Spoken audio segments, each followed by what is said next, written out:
Jadi kita udah 70 tahun 8 merdeka, 40% rakyat kita kategori miskin, 40% lagi sedang, 20% udah relatif makmur, punya rumah, bisa nyekolahin anak, bisa liburan, nggak ada masalah dengan makanan. Jadi dari arti kemerdekaan, 20% yang paling atas ini memang sudah merdeka. Yang 40% di bawahnya merdeka pas-pasan. Yang bawah belum pernah menikmati arti kemerdekaan. Makan aja susah, pendidikan ribet, kebutuhan dasarnya rata-rata nggak dipenuhi. 21% itu mengalami stunting, anak-anak yang kurang gizi, kurang protein. Kalau saya lihat polanya, semakin aktif partai-partai, tokoh-tokoh, ormas-ormas, profesor menjilat Jokowi, itu tanda-tanda kejatuhan dia sudah tiba.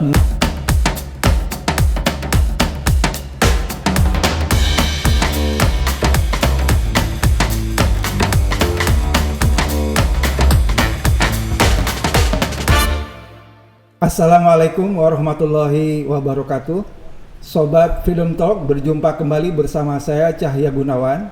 Kali ini kita akan membicarakan tentang politik ekonomi Indonesia memasuki hari ulang tahun RI ke-78. Narasumber saya kali ini sudah pasti sudah dikenal oleh masyarakat, tidak perlu dikenalkan lagi. Beliau adalah Dr. Rizal Ramli. Apa kabar, Bang? Baik, Cahya. Saya lihat kamu kayak tampangnya udah kayak Don itu, Don Cahya. Bang, kita ini sekarang tanggal 17 Agustus 2023 ini akan ulang tahun ke-78. Apa artinya, Bang, bagi Abang? Sementara kita tahu Indonesia ini tidak dalam keadaan baik-baik saja. Bagaimana menurut Abang? Keadaan tidak baik-baik itu bahasa sangat sopan sekali. Wong Freedom Radio ngomongnya lebih galak dikit dong. Bangkrut ya, Bang? Gimana? Ya poin saya jangan ngomong nggak baik-baik, hancur, setengah rusak gitu loh. Harus gimana jadinya, Bang? Ya, jadi kita udah 70 tahun 8 merdeka, 40% rakyat kita kategori miskin, 40% lagi sedang, 20% udah relatif makmur, punya rumah, bisa nyekolahin anak, bisa liburan, nggak ada masalah dengan makanan. Jadi dari arti kemerdekaan, 20% yang paling atas ini memang sudah merdeka. Yang 40% di bawahnya merdeka pas-pasan, bagian lomba karung doang gitu loh. Yang bawah belum pernah menikmati arti kemerdekaan. Makan aja susah, pendidikan ribet, kebutuhan dasarnya rata-rata nggak dipenuhi. 21% itu mengalami stunting, anak-anak yang kurang gizi, kurang protein. Ya, itu bukan tidak baik-baik. Don Cahya Hancur ya, Bang? Hancur namanya itu. Udah 78 tahun merdeka loh. Iya. Karena kita harus bandingkan dengan negara lain. Akhir tahun 60-an seluruh Asia ini nyaris sama miskin. Rata-rata pendapatan rakyatnya hanya $100. Korea $100, Singapura, Malaysia, Thailand, bahkan Cina setengah dari Indonesia, hanya $50 per orang. Dalam waktu berapa puluh tahun, semuanya relatif ninggalin Indonesia. Ya, yang sangat menonjol tentu Cina lah. Dari $50 sangat miskin dibanding kita akhir tahun 60, hari ini itu dia berhasil menghapus kemiskinan 700 juta orang rakyatnya. Kenapa kita sekarang jadi budak Cina, Bang? Ya karena pemimpinnya ndablek apalagi gitu loh. Pemimpinnya, vested interest-nya, KKN-nya lebih menonjol daripada visi dan kinerjanya. Ya. Nah, Korea juga demikian, tadinya $100, sekarang udah di atas $35.000, terus 10 kali kita. Malaysia hampir 2,5 kali kita, Thailand 1,5 kali kita, dan sebagainya. Jadi dalam melihat kinerja dan prestasi itu, orang kita kebiasaan selalu melihat ke dalam, melakukan perbandingan historis. Zaman Jokowi dibandingin zaman siapa, Sudah tentu ada kemajuan dong, nggak mungkin. Ya kan? Karena setiap tahun kan tumbuh 5%. Jadi kalau ngebandingin historis pasti ada kemajuan. Ya. Nah, yang tidak biasa di Indonesia dan harus kita biasakan namanya perbandingan komparatif antar negara. Kok bisa sama-sama Melayu kayak Malaysia, mereka lebih makmur dari kita? Ya, ada berapa juta TKI di Indonesia bekerja di ladang-ladang, di kebun di Malaysia karena upahnya lebih bagus. Ya kan? Jadi kalau kita lihat dari segi komparatif tadi, Indonesia relatif tertinggal. Bahkan Vietnam yang baru maju 15 tahun terakhir. Saya tahun 2004 diundang oleh PBB untuk jadi penasihat review rencana pembangunan ekonomi Thailand bersama satu ahli dari Rusia, dari Prancis. Mereka waktu itu mempresentasikan rencana pembangunan 20 tahunnya. Itu tahun 2003. Setelah lihat itu kita diskusikan, saya yakin Vietnam akan mengalahkan Indonesia dalam banyak hal dalam waktu hanya 20 tahun.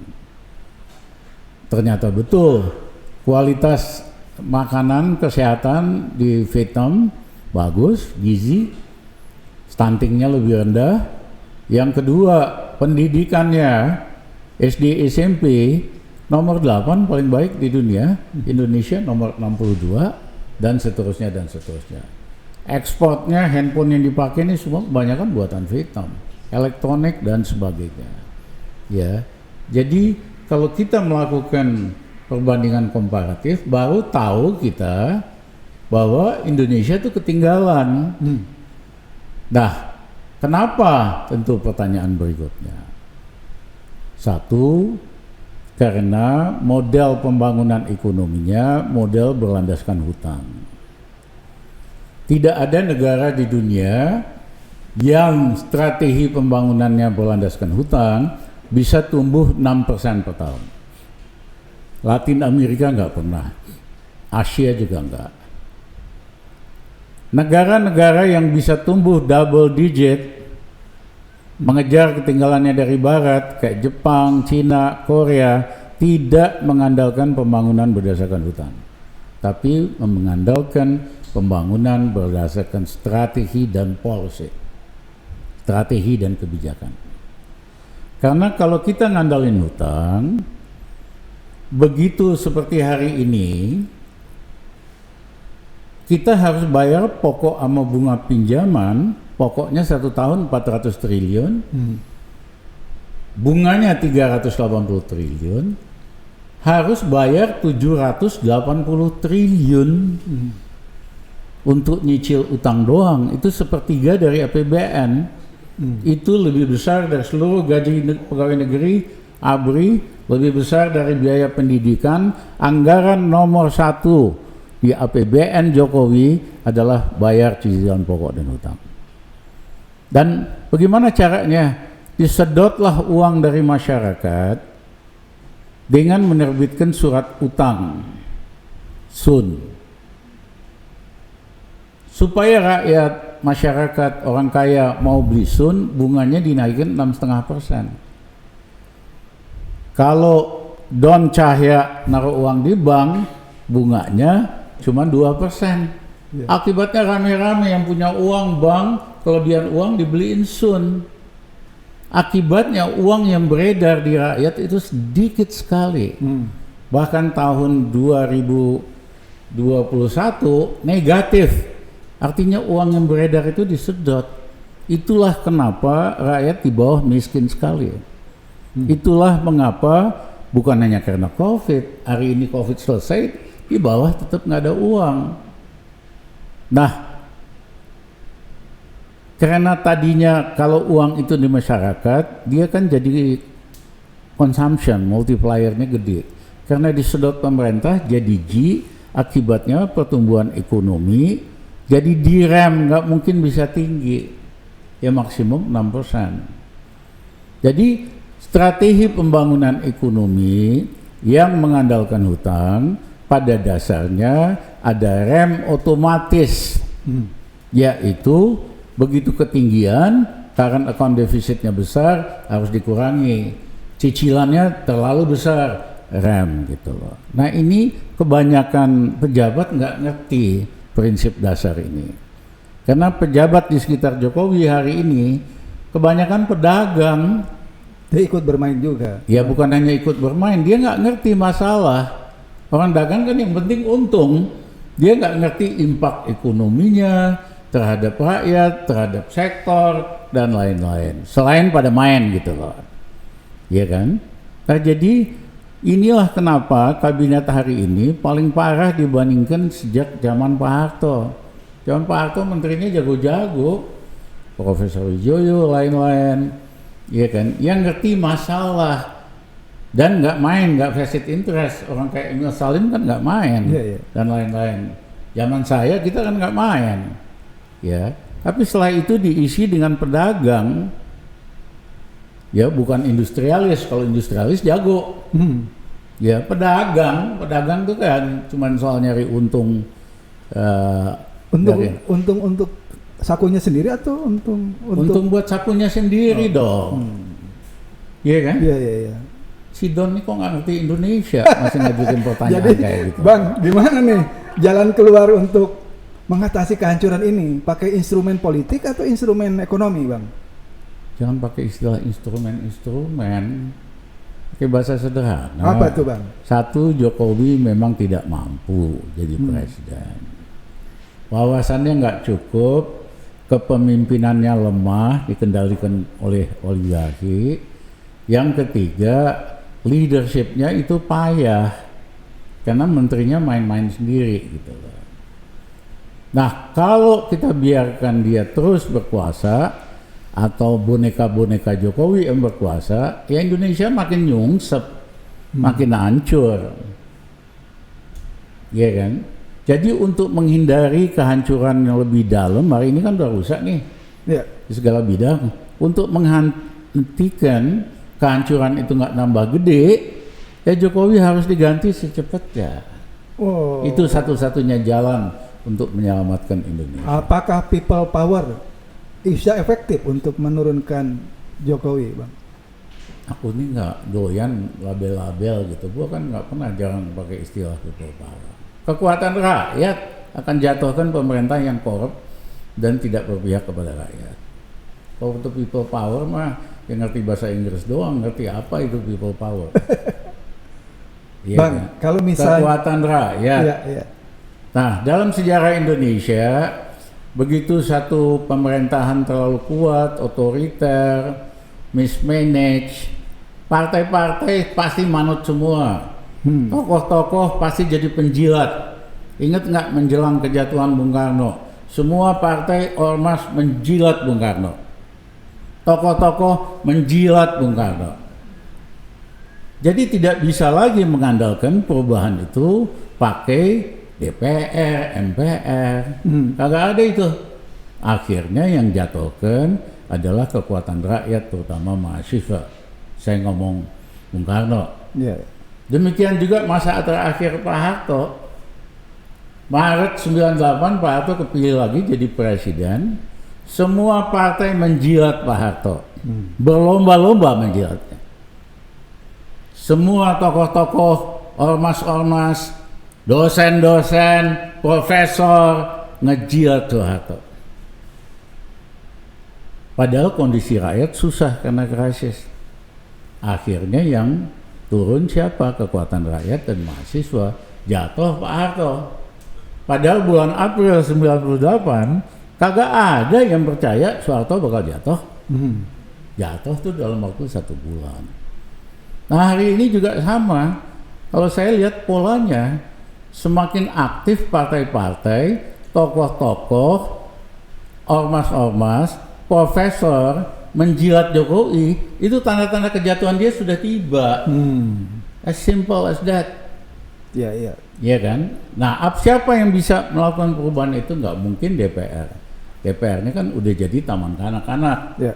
Diatur sama ketua-ketua partai yang sudah dikooptasi. Ya tidak ada pilihan kekuatan rakyat, mahasiswa, buruh Ya. yang akan mengganti Jokowi dalam waktu dekat. Nah, bahwa banyak masih percaya nggak mungkin Jokowi kuat. Saya mohon maaf, Jokowi nggak ada apa-apanya dibandingin Pak Harto, dibandingin Bung Karno. Bung Karno itu ratusan ribu rakyat Indonesia mau mati buat dia. Ya, Pak Harto juga ada. Gus Dur, ribuan orang mau mati buat dia. Hari ini siapa yang mau mati buat Jokowi? Iya, iya. Ya, dia hanya kelihatan besar, kelihatan hebat karena dipompa oleh propaganda terus-menerus tentang kebohongan oleh para buzzer dan influencer. Nah, saya kadang-kadang aneh kok bisa orang pinter, profesor, ya, memuja Jokowi membabi buta. Bahkan di ITB, mahasiswanya cerdas-cerdas, sepertiganya itu penjilat Jokowi hari ini ya. Kenapa? Karena Jokowi menggunakan teknik Hitler waktu kuasa. Hitler itu kan cuman kopral. Tapi dia dibantu oleh ahli propaganda paling top sampai saat ini, namanya Goebbels. Goebbels ini ajarannya terus tebarkan kebohongan tiap hari. Kalau perlu kayak minum obat 3-4 kali sehari. Lama-lama ya kan kebohongan itu jadi kebenaran. Nah, orang-orang di sekitar Jokowi menggunakan teknik Goebbels ini. Caranya lebih modern, pakai buzzer berbayar, jumlahnya hampir 200.000 orang, pakai influencer, pakai polling berbayar. Tiap hari mengabarkan fakta-fakta tidak benar, kebohongan, memuja Jokowi, menghantam oposisi. Nah, akibatnya orang pinter, orang hebat, harusnya logis, wah Jokowi kuat sekali ya, belum pernah ada presiden sekuat ini. Salah satu dosen dari Jawa Tengah datang ke saya cerita gitu. Saya bilang, Mas udah kesirap oleh propaganda buzzer. Jokowi nggak ada apa-apanya dibandingkan Bung Karno, dibandingkan Pak Harto, dibandingkan Gus Dur nggak ada apa-apanya, dibandingin Mega nggak ada apa-apanya secara politik ya. Ya.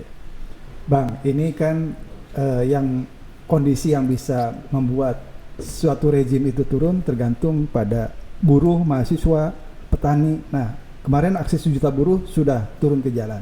Abang juga ada di situ orasi. Nah, kira-kira bagaimana elemen-elemen masyarakat ini bisa bersama-sama? Kalau memang itu yang diinginkan rakyat, kehendak rakyat itu, kapan momentumnya itu, Bang? Ini pertanyaan intel. Kita jawab, ya bubar loh. Masa gitu yang ditanyain? Iya kan? Semua tuh ada surprise faktornya. Bahwa para perancangnya, para strategisnya udah tahu Pak Harto bakal jatuh 1 tahun sebelumnya. Tapi rakyat biasa kan sampai April 98 masih yakin gini gitu. Ya, begitu semuanya keluar jadi selesai dalam sebulan, ya kan? Jadi jangan nanya-nanya kayak Intel itu dong. Atau jangan-jangan Jokowi tidak bisa mundur kalau tidak dimundurkan oleh PDIP, Bang, sebagai faktor partai pendukung kuat istana. Saya kira itu juga analisa berlebihan. Menjelang kejatuhan Pak Harto, kami kumpulkan semua tokoh-tokoh supaya bikin grand koalisi. Buyung Nasution setuju, Gus Dur setuju, Amin Rais setuju, siapa lagi setuju. Mega pada akhir Oktober akhir 97 saya yakinkan selama 7 jam bersama almarhum Dr. Arif Ariman bersama Laksamana Soekardi.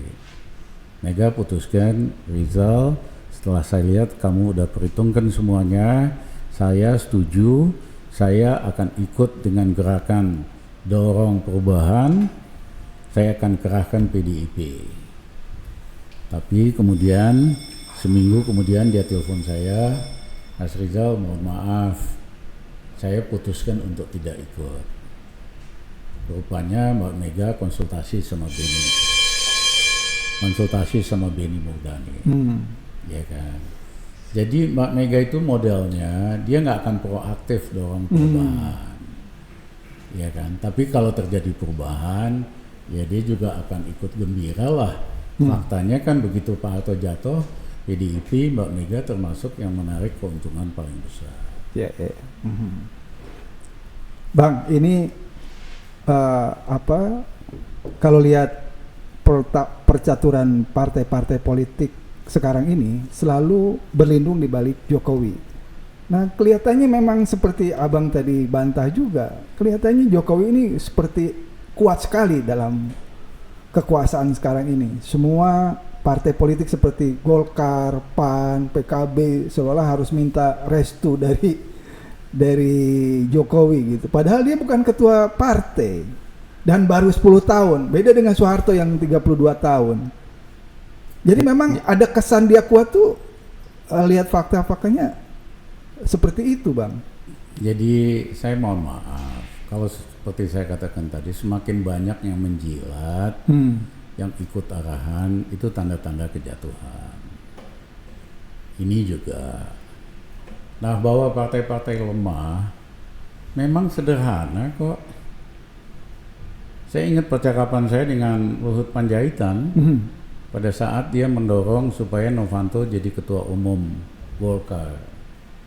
Dia bujukin Jokowi, ya Jokowi kalau ada begitu pasti dia nanya pendapat saya sebagai second opinion, dan kebanyakan dengar pendapat saya karena dianggap saya kan nggak punya konflik kepentingan. Akhirnya Pak Luhut ngajak saya makan siang, lu bantu dong yakinin siapa Jokowi supaya pilih Novanto ketua umum Golkar. Saya bilang saya nggak mau. Kenapa? Seperti saya katakan sama Jokowi, Novanto ini orang banyak masalah. Nanti kalau diangkat jadi ketua umum Golkar, masanya sibuk ngurusin limbah gitu. Nah, Pak Luhut bujuk saya, Jal, lu bantu dong yakinin Jokowi, pasti Jokowi setuju. Saya bilang, saya nggak mau. Kenapa? Ya mohon maaf, otak kita beda lah, ya kan? Kita kan otak lurus, nggak mau bercanda ngaco-ngaco kita. Terus jawaban dia, Jal, lu tuh ya kalau politik hitam putih, kita itu perlu cari orang bermasalah supaya seperti kerbau kita pegang hidungnya kiri kanan. Itulah strategi penguasaan politik Luhut Jokowi. Semua ketua partai itu kena masalah korupsi semua. Istilahnya mereka ini adalah tawanan luar KPK gitu loh. Belum ditangkap KPK aja, mau ketua umum Golkar, ketua umum PAN, ketua umum PKB gitu loh. Tapi sengaja supaya gampang diatur. Nah, terus kita mengharapkan perubahan dari partai-partai. Ya kitanya yang bodoh. Partainya udah dipegang kayak kerbau gini karena punya masalah hukum. Iya kan? Masa kita ngandalin partai-partai buat mengubah Indonesia? Ya, mereka itu bukan membangun sistem, bukan melaksanakan konstitusi. Harus kan semua partai melaksanakan konstitusi, memperbaiki sistem. Yang ada kebanyakan tindakan partai-partai itu merusak sistem. Ya dengan corruption, dengan macam-macam lah, dukungan terhadap Omnibus Law yang merugikan buruh, dukungan terhadap pelemahan KPK.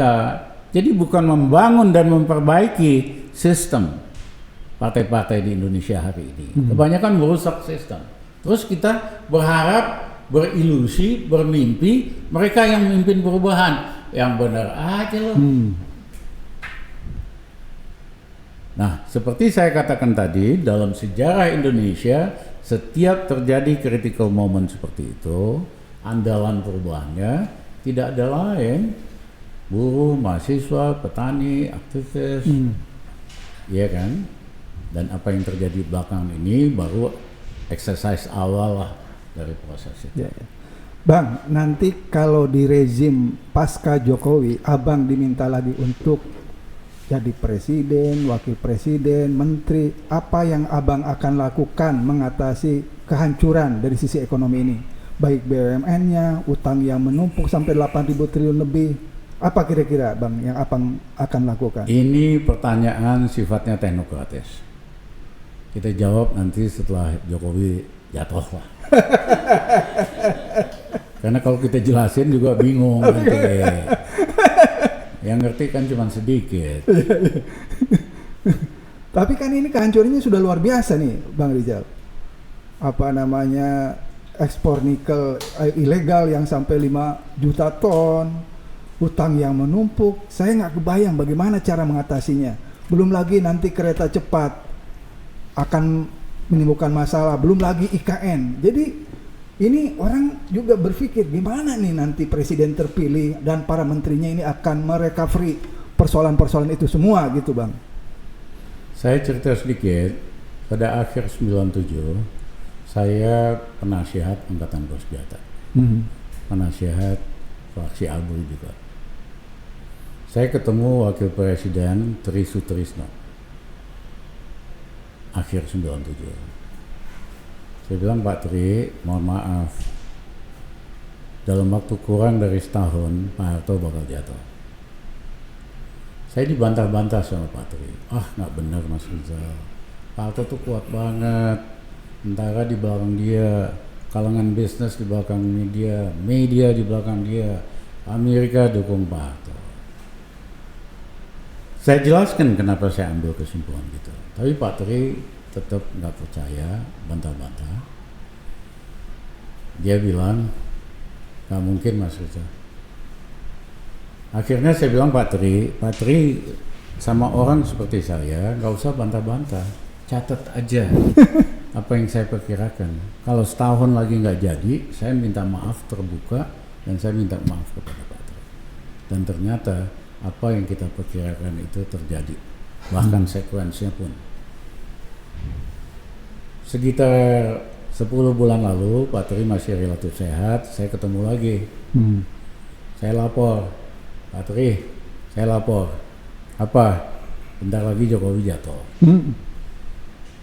Saya kaget, Pak Tri nggak bantah-bantahan. Mungkin kapok bantah-bantah nama saya waktu itu. Pertanyaannya gantinya siapa Mas Rizal? Ya. Triumvirat. Yaitu Menteri Pertahanan, Menlu, Mendagri. Sama Mendagri, Menteri Luar Negeri. Saya bilang, Mas, saya tiga-tiganya kenal dekat, teman dekat. Tapi mereka selama ini menjilat Jokowi. Mahasiswa, buruh, tokoh-tokoh civil society yang melakukan perubahan, terus enak aja mereka kuasa. Gimana ceritanya? Yang kedua, kalau terjadi perubahan, diperlukan orang-orang yang berani ngambil keputusan, bukan berani di pidato doang. Tiga-tiganya tidak memenuhi syarat itu, mohon maaf. Mas Rizal maunya gimana? Ya kita maunya begitu Jokowi jatuh, bukan Wapres yang naik karena dia bagian dari masalah. Iya kan? Dia nggak berbuat apa-apa untuk mengoreksi Jokowi. Bukan triumvirat, tapi 9 tokoh mewakili civil society, kalangan akademik dan sebagainya. Siapa aja Bang? Ini pertanyaan intel gini gua nggak suka jawab. Maksudnya di elemen mana aja kira-kira, Bang? Usah dijawab pertanyaan. Dari unsur spesifik mahasiswa. itu pertanyaan intel. Ya. Pak Tri kemudian usul, kalau gitu Mas Rizal, kalau terjadi perubahan nanti, tolong bentuk namakan itu namanya presidium.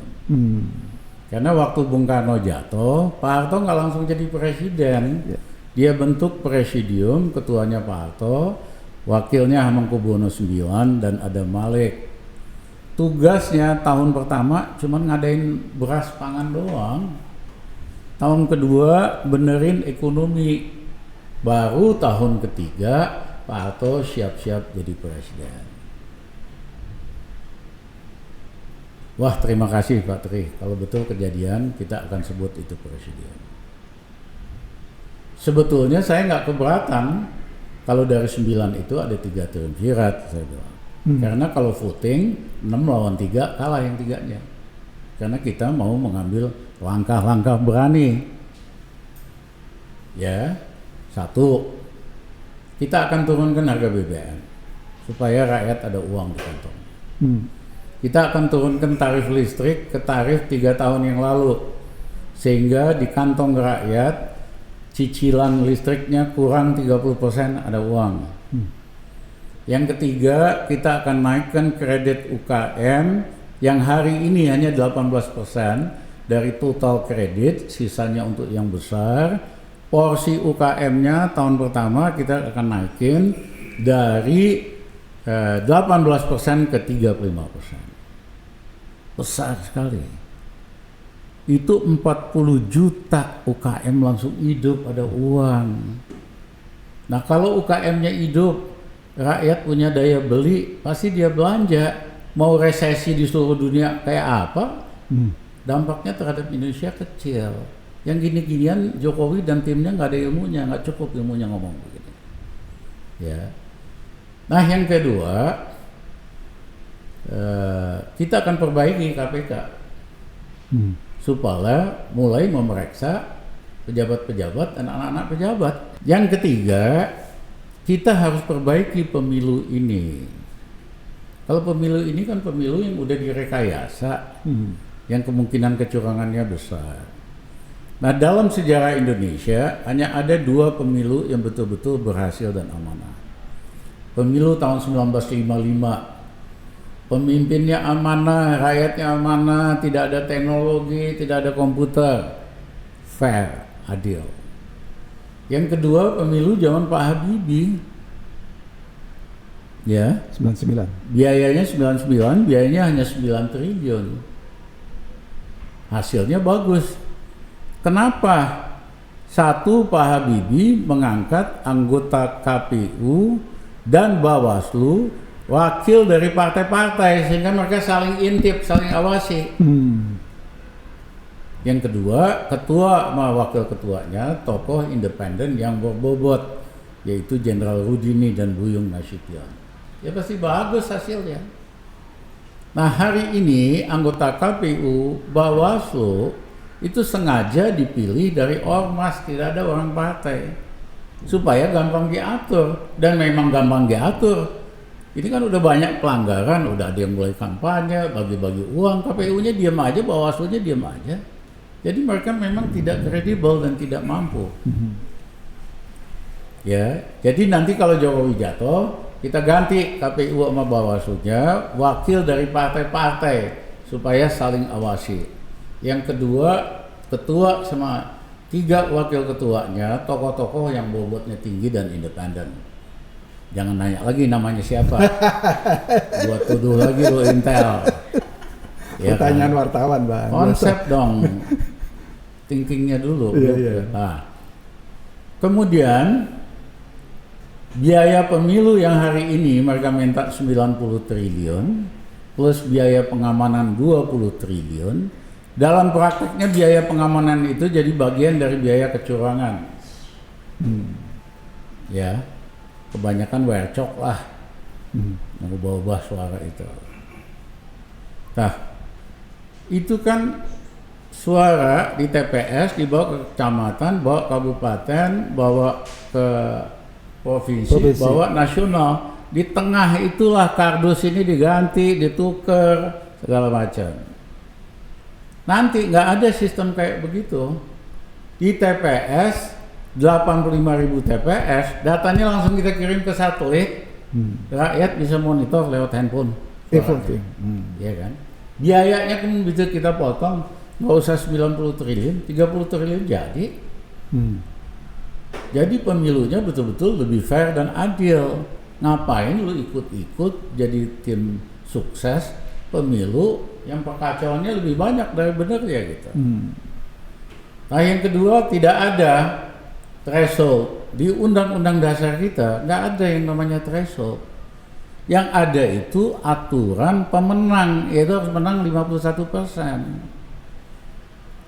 Mereka kadalin kita semua, bohongin semua bahwa ada threshold, dibikinin undang-undangnya. Kagak ada. Karena di negara demokratis manapun mengaku demokrasi tidak ada threshold. Nah, berdasarkan undang-undang, setiap partai yang bisa ikut pemilu lolos verifikasi berhak mengajukan pasangan calon presiden.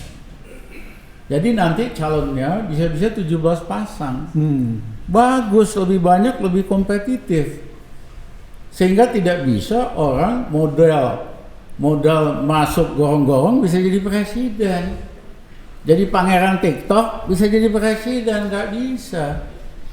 Dia harus punya visi dulu mau ngapain. Integritasnya benar nggak, pernah korup apa tidak. Track recordnya untuk memperbaiki Indonesia bagaimana, idenya gimana, leadership lapangannya gimana, bukan hanya conceptual leadership. Nah, semakin banyak semakin kompetitif. Toh sebulan lagi tinggal 2 kan. Nah kalau itu yang terjadi, Rizal Ramli pasti ikut. Ya, 17 pasangan di tahap 2 tinggal Anies Baswedan sama Rizal Ramli doang. Lu bisa tebak yang bakal menang siapa. Ya. Tapi dua-duanya orang terbaik bangsa inilah. Nah, yang kedua adalah pemilihan anggota DPR, DPD, kita undur 3 bulan setelah pemilihan presiden.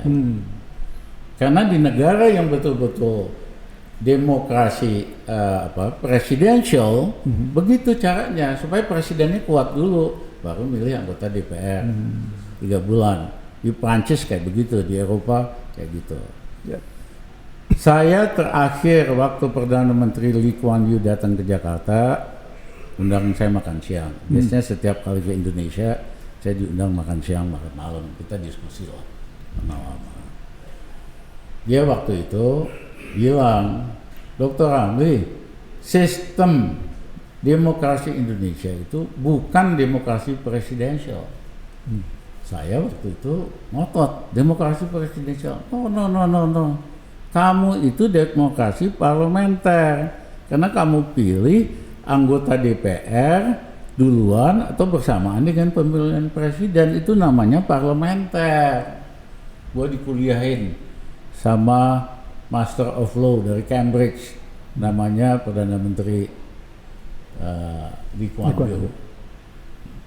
Ya, nah nasihat saya kalau kamu mau presidensial, jangan ikut kayak Singapura, kita bersamaan.